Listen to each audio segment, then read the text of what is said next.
खुलुमबाय आं डक्टर हारिमु बरगयारी कर'ना भाइरासनि बारै बयबो एसेबाबो मिथिखाबायानो आं एज ए डक्टर आरो बे फिल्डआव प्रेक्टिकली इनभल्व जानाय हिसाबै आङो दिनै बे भिडिअनि जाहोनजों कर'ना रिलेटेड माखासे खोथा आङो सुंद'यैनो शेयार खालामनो सानदों आं आंनि सेक्टरनि आन्डाराव थानाय माखासे गामियाव आङो भिजिट खालामनो थांदोंमोन आसामनि बाहेरायाव थानानै फैनाय खायफा फरायनो थाहैनाय खायफा साख्रि मावनो थाहैनाय जायफोर रिसेन्टलि न'आव गिदिंनानै फैफिनदों बिसोरनि न'आव टीम लानानै आङो भिजिट खालामनाय जादोंमोन बे भिजिटिं टाइमाव आङो गामिनि जा मोनसे सिनेरिय' नुबोदों जायखौ आं सानो जे गुबुन गामिफोरावबो जानो हागौ होननानै फार्स्ट खोथाया जाबाय आङो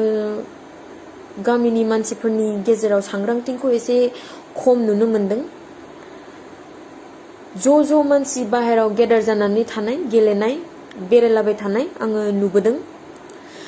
दा जोङो बयबो मिथिखाबाय जे बे भाइरासआ बेसेबां स्पिडआव सासेनिफ्राय सासेसिम स्प्रेड जालांबाय थानो हायो दा बे खोथाखौ मिथिखानानैबो जुदि जोङो बाहेराव ओंखारबाय थायोबा गिदिंबाय थायोबा गेदारिं खालामबाय थायोबा जोङो बे भाइरासखौ बांसिननिफ्राय बांसिन स्प्रेड जानो थाखाय लामा खेवनानै होनाय बायदिसो जागोन आरो जुदि सोरबाफोर सानोबा जे आंनाव बे बेमारा जानो हानाय नंखाया आरो मालाबाफोर सोरबा जुदि कनसियास जानानैबो दंमोन ओमफ्राय सानदों जे बे जास्ट वान टाइम बे खनसेल' जेबो जानाय नङा होननानै बिदि साननो नाङा बे बिराद गिदिर गोरोन्थि जागोन भाइरासआ रावखौबो नाया जातिबो नाया धोरोमबो नाया बिसोरनो मानसिनि देहाल' नांगौ स्प्रेड जानो थाखाय माल्टिप्लाइ जानो थाखाय दिनैनिफ्राय लकडाउन स्टार्ट जाबाय दा बे लकडाउना खालि हाइवेआव गारि दा खारथों होननानैल' नङा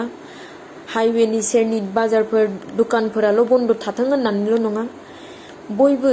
गाव गावनो बुजिनानै गाव गावनि न'आव थानाया मोजां जागोन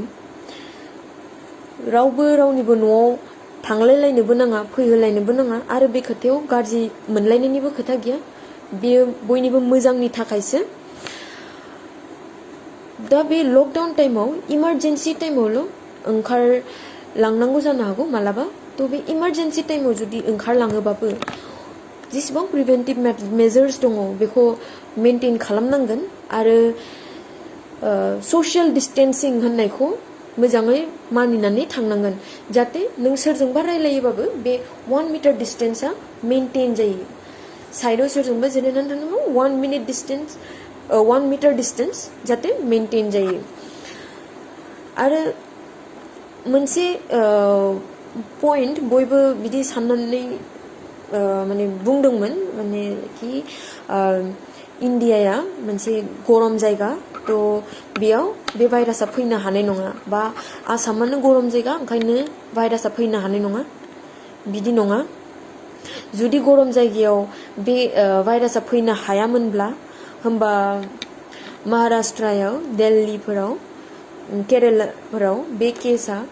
कर'ना पजिटिभ केसआनो ओंखारनाय नङामोन साउथ इन्डियाया जोंनि नर्थ इस्ट इन्डियानिफ्राय बांसिन गरम अब्लाबो बेयाव केस ओंखारगासिनो सानफ्रोमबो प्रग्रेसनबो जागासिनो केसफोरा आरो दिनै खबर मोनदों जे नर्थ इस्टआवबो पजिटिभ केस ओंखारबाय होननानै स' जों बयबो बांसिन सांग्रां जानानै थानांसिगोन केयारफुल जानानै थानांसिगोन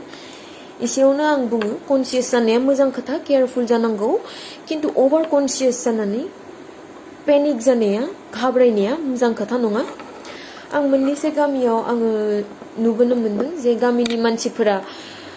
बे बाहेरानिफ्राय न'आव फैफिननाय मानसिखौ ओरैबायदिसो ट्रिट खालामबाय जेन बिसोर माबा मोनसे बिराद गिदिर दाय मावबायसो नामा माने फर्स खालामगासिनो जे न'निफ्राय थांथार सिभिल हस्पिटालाव थांथार नायजानानै फैथार दा गामिनि मानसिफोरा बेबायदि खालामोबा बेयो बिसिनि सायाव मोनसे बे मानसिनि सायावबो आरो बिसिनि फेमिलिनि सायावबो मोनसे हेरेसमेन्ट खालामनाय बायदि जायो सोरबाफोर न'आव फैफिनदों होननानै खबर मोनोबा बेखौ गावबुरानाव खबर होनानै ओमफ्राय गामिनि आसानाव खबर होनानै ल'दोन आरो बेखौ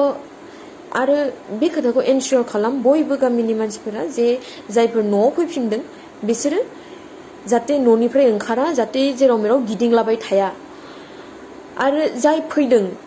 नोंसोरबो सेल्फ रेसपन्सिबल जानांगोन जे नोंसोरो बाहेराव एटलिस्ट फर 2 weeks जेरावबो गिदिङा न'आव फैदों न'आवनो आरामसे था आरो बेखिनियावनो आं बुङो आसा आरो गावबुरानि खामानिया मा जागोन नोंथांमोननि खामानिया बेनो जे गामियाव जायफोर फैफिनदों बिसोरखौ खबर लानानै गामिनि खाथिनि स्टेट डिस्पेन्सारि बा जाय हस्पिटालनि आन्डाराव गोलैयो बा जिखुनु दस्रानोबाबो बेखौ जास्ट खबरल' हर आसाफोरा मिथिगोन ABPM आरो सेक्टरनि मेडिकेल अफिसार इनचार्जफोरखौ बिसोरनो जास्ट खबरल' हरनांगौ जोङो खबर मोनोबानो आङो जेरै खबर मोननानै आङो टीम लानानै आङो गामियाव न'आव थांबाय बेबायदिनो टीम थांगोन हेल्थ डिपार्टमेन्टआ बिराद सेस्था खालामगासिनो बे बेमारखौ जोंनाव फैनायनिफ्राय होबथानो थाखाय बा जोंनाव दाजाथोंनि थाखाय दा बे मेटाराव जुदि नोंथांमोनहाबो जोंनि हेल्प खालामाबा जोंबो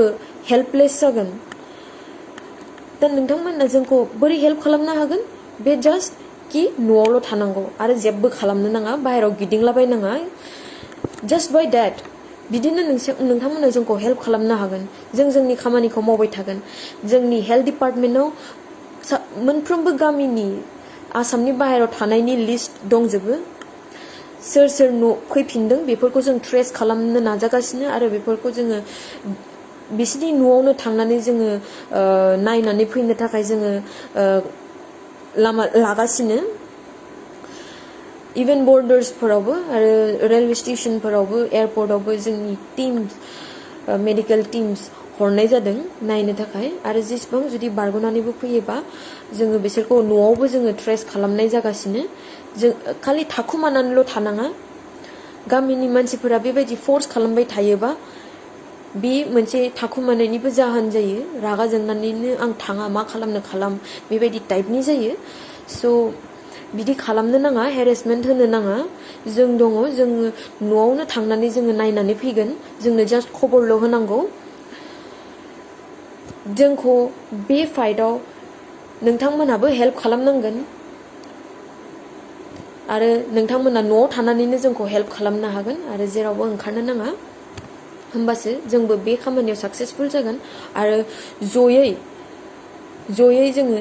बिदिनो बारग'नो हागोन गोजोन्थों